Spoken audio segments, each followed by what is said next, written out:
মধ্যেও জুলাইয়ের গাদ্দাররা রয়েছে, যারা আওয়ামী লীগের নিষিদ্ধের ব্যাপারে জনগণের সাথে প্রহসন করেছে।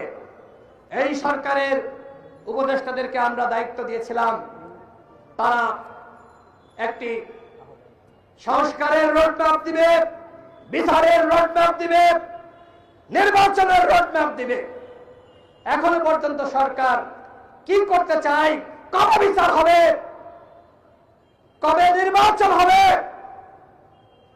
কবে রাষ্ট্র সংস্কার হবে, এখনো পর্যন্ত তার পরিকল্পনা প্রকাশ করতে পারে নাই। জুলাইয়ের গাদ্দার তারা, যারা গণহত্যার বিচার নিয়ে গড়িমসি করছে। জুলাইয়ের গাদ্দার তারা, যারা জুলাইয়ের চেতনাকে বিক্রি করছে। জুলাইয়ের গাদ্দার তারা, যারা এখনো পর্যন্ত শহীদের তালিকা তৈরি করতে পারে নাই।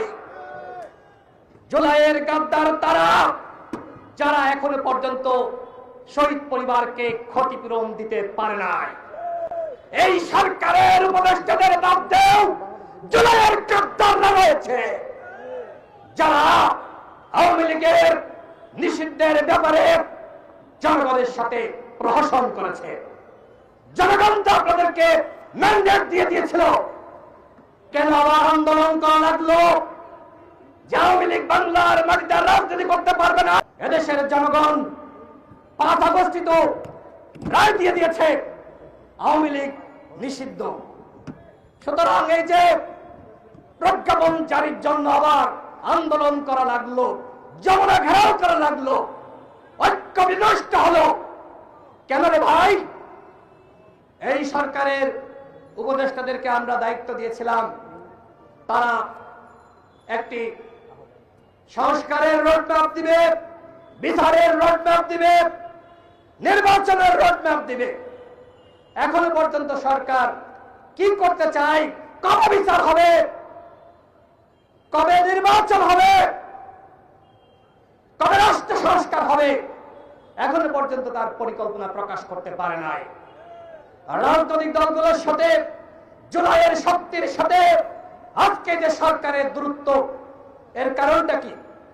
জুলাইয়ের সমস্ত শক্তিকে দূরে ঠেলে দিয়ে কতিপয় কথিত মাস্টার মাইন্ডের পরামর্শে তারা সরকার পরিচালনা করতে গিয়েছিল, আর আমরা দেখলাম তাদের ব্যর্থতা। দেখেন 71-এর পরে আমরা দেখেছি যারাই আওয়ামী লীগে যোগদান করেছে, আওয়ামী লীগ করেছে, তারা হয়ে গেছে স্বাধীনতা সপক্ষের শক্তি। এই 24-এর পরে আমরা দেখছি যারা নতুন বন্দোবস্তের নামে একটি দলের সাথে যুক্ত হয়নি, তারা জুলাইয়ের শক্তি হতে পারে নাই। ধিক্কার জানাই এইখানে যারা আছে, সামনে পিছনে মঞ্চে, এই গণঅভ্যুত্থানে প্রত্যেকের অবদান রয়েছে। সরকার সেই অবদান স্বীকার করে নাই। সরকার যদি আমাদের এই অবদান স্বীকার করত, সবাইকে নিয়ে সরকার গঠন করত, তাহলে এই অনেককে আমাদের দেখতে হয় না। সরকারের বয়স এখন 10 মাস। এই 10 মাসে সরকারের অর্জন কি?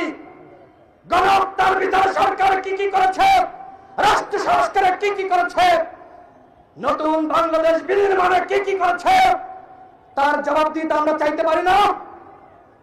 এখন যখন সমালোচনা করা হয় সরকারের কতিপয় উপদেষ্টাকে নিয়ে, যারা ছাদের মান্দানদের জামিন করিয়েছে, যারা আওয়ামী লীগের লুটেরা নসরুল হামিদ বিপুল সম্পদ পাহারা দিচ্ছে, যারা আওয়ামী লীগের পুনর্বাসনের সাথে জড়িত, যারা রিফাইন্ড আওয়ামী লীগ গঠনের সাথে জড়িত ছিল, ওই উপদেষ্টাদের নিয়ে সমালোচনা করলে এখন বলা হচ্ছে যে আমাদের কার্যক্রমে বাধা দেওয়া হচ্ছে।